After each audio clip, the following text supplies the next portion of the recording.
A super guest, Dr. Zellner. We have a super guest with us.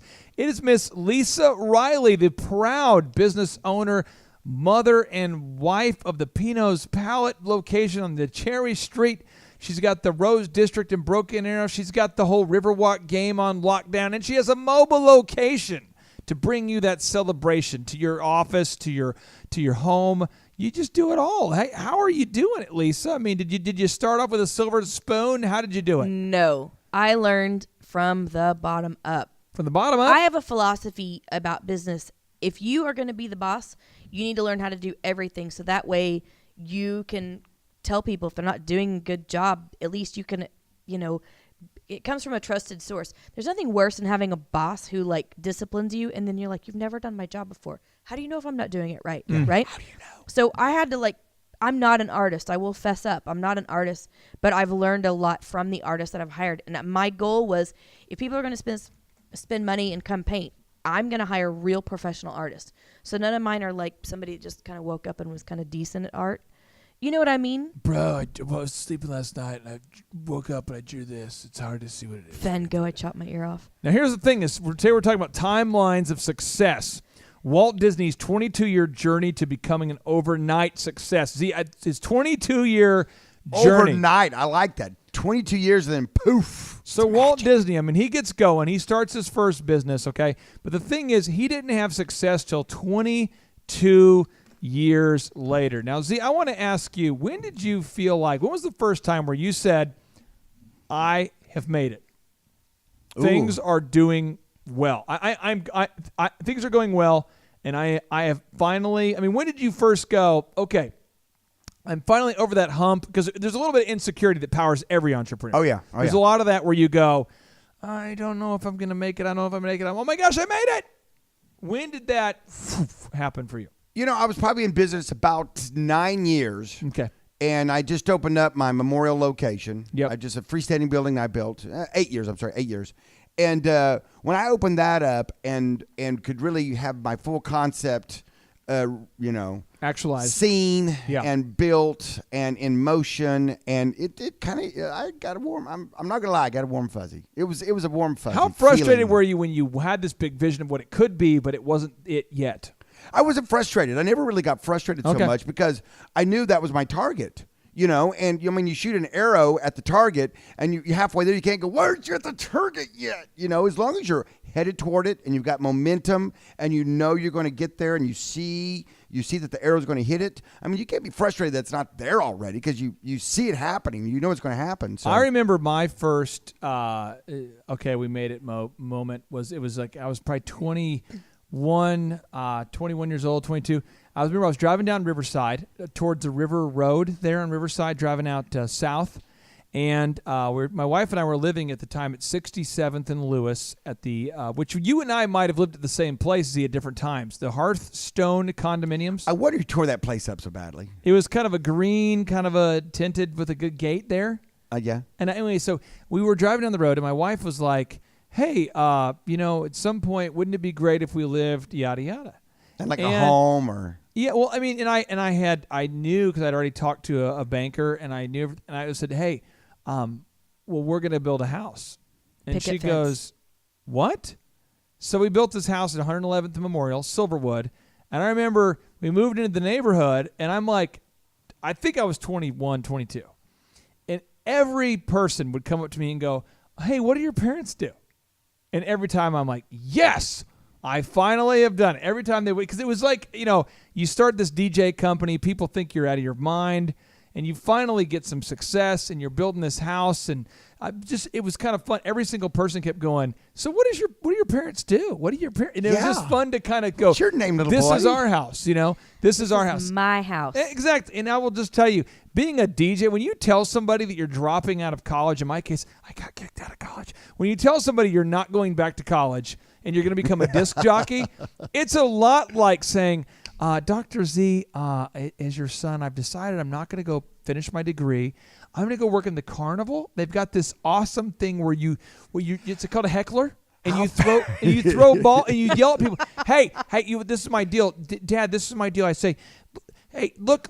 You can't hit me. You can't hit me. If you hit me with the ball, I'll fall into the water. But you can't possibly can't do it. I'm what you call a heckler, Dad. And someday I could become the supreme heckler. Someday I could become the weekend shift heckler. We make more money, Dad. There's a guy who runs the Himalaya. He's a DJ now. If I move up to the next level, he runs the Himalaya, and he says, "Do you want to go faster? Do you want to go faster?" I mean, that's kind of. Do you want to go in reverse? Do you want to go in reverse? Yeah, you remember that? Phantasmagoria and the Himalaya. Yeah. Oh, yeah. That's the deal. And so and I remember going, I finally made it. Now, if you're listening right now and you have not yet had that moment of victory, if your history hasn't yet become the future you want, I am telling you right now that you can absolutely do it. If you have the mental capacity to listen to this show, you can do it. When we come back, we're going to get into kind of those final secret moves that you need to do. If you're on the verge of wanting to start a business and you're going, I don't know where to start. I don't know where to start. I don't know where to start. I'm clueless. I want to do it. You guys have me motivated.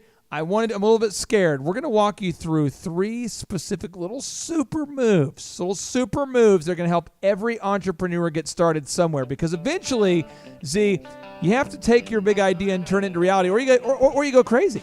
You do go crazy, and that's what we're going to help you do. Not go crazy, but help you go from just surviving to thriving in your own business. Yeah, it's possible. Sort your thoughts. There you go. Sort your thoughts. Sort your thoughts. Sort your thoughts. When we come back, we're going to teach you how to sort your thoughts. Thrive Time Show.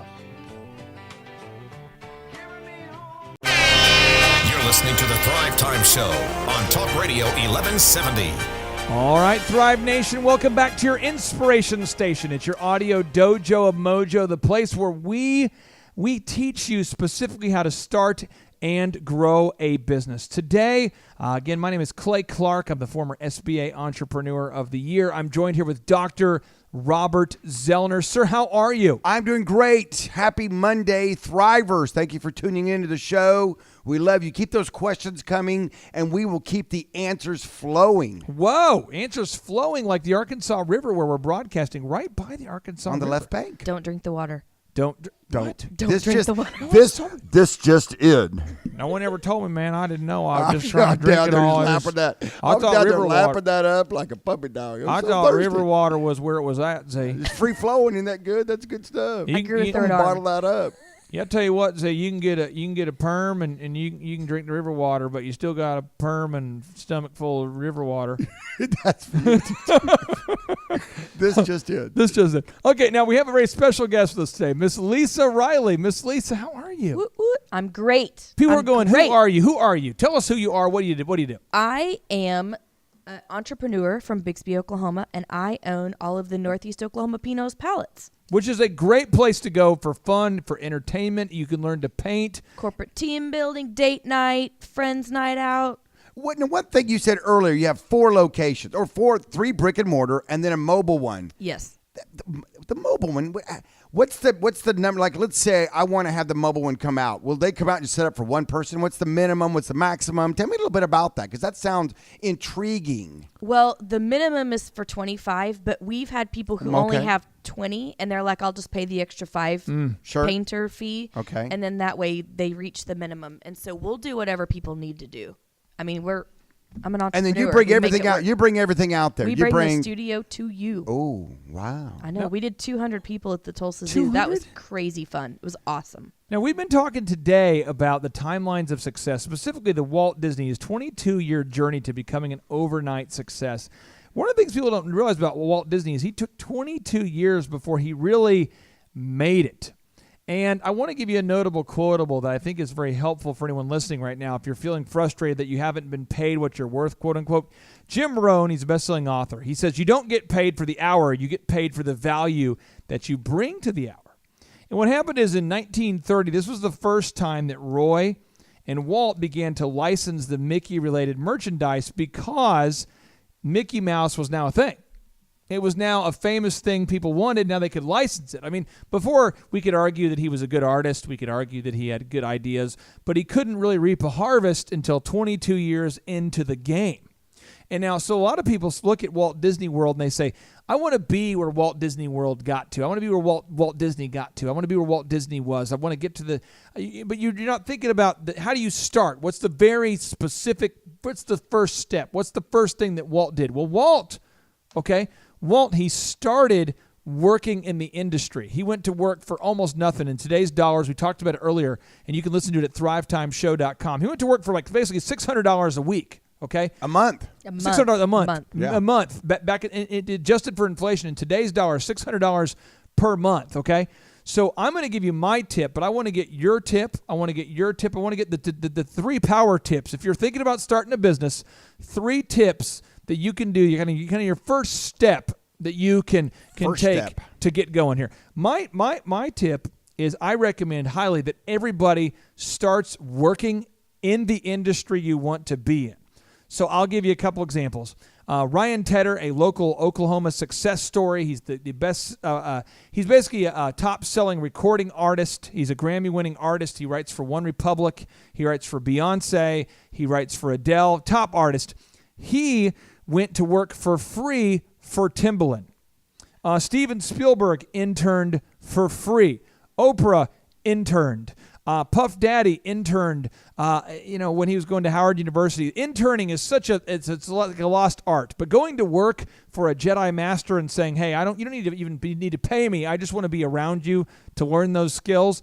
Z, that is my tip. What is your tip for anybody who's saying, I want to, get into the entrepreneur game, but I don't know where to start? Yeah, well, I'm going to even go back further. I'm going to go back further in the timetable. Wow. And before they can pick their industry, they've got to get their dream. Dream. They've got to figure out what lights their candle, what lights their fire. They got to figure out what it is that they have a passion for. Because I'm telling you what, this entrepreneurship is not easy. I'm just going to be honest. I'm just going to cut through all the BS. It's not easy. I thought it was easy. We make it sound easy. I mean, DJ Clay is over here saying, I started mine in a dorm room. I mean, if you got a dorm room, you should have a freaking $1 million business. Yeah, it's no big that's deal. all you was a dorm room. Just a dorm room and awesomeness. a phone, But it's not easy. And if you don't have that passion about something that you have the big dream for, then when the tough times come, you're going to run. Just pack it. I'm out of here. I think entrepreneurship's like carrying the football, Z, to the end zone. Yeah. And if you ever played football, I mean, the dream is getting to the end zone. Yeah. And you're running because you're excited to go. Yeah. But you're being chased by some big guys who want to hurt you. Yeah. And if you don't know where you want to go, you're going to fall on the ground and cry. So, I mean, number one, I totally agree with what you're saying. And I think that is a move that so many young people are not taking advantage of. And that is get in the industry that you want to be in. But first of all, I think, and I'm going to go back a little older, like I said, you got to figure out what industry you want to be in. You got to get that dream and you got to get that vision of what it could be. So, Lisa, what's a start off tip? Someone's driving the car home. It's Monday evening. They had a great day at work. And they're going, wow, that's at least she did Pinot Palette. That's a big deal. What is she going to tell me? I can hardly wait. Well, you took 2 of mine. So I'll say the other one. My thing is I have a lot of people come and ask me for opinions or ideas. And the thing is I always say, have a clear vision. What is the product you want to be? Learn about it.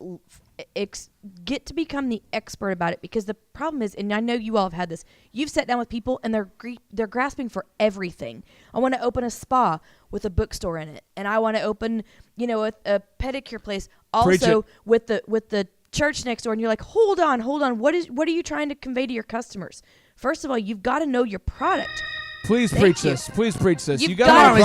You have to have your product. You've got to have that idea and stay in your lane. Paint that. One of the things I screwed up is I tried to do everything, and I realized I'm not good at accounting. So I learned to stay in my lane and hire people that are good at that to help you get your vision there. I feel like you're just getting started. I think there's people out there who are not staying in the lane. Where's the choir? Get your paintbrush. Bring it. Get your paintbrush. Oh my God. Yes. Now, I'm saying this because there's so many. Here's the thing about entrepreneurship. I want to help you right now if you're listening. Here's the thing about entrepreneurship. I want someone to write this down, get out a pen, write it down right now. I'm not kidding. Get out an iPad, get on a smartphone, get out the forehead of your husband, get out your lipstick, write it on his head. Write this down. Be fruitful, then multiply.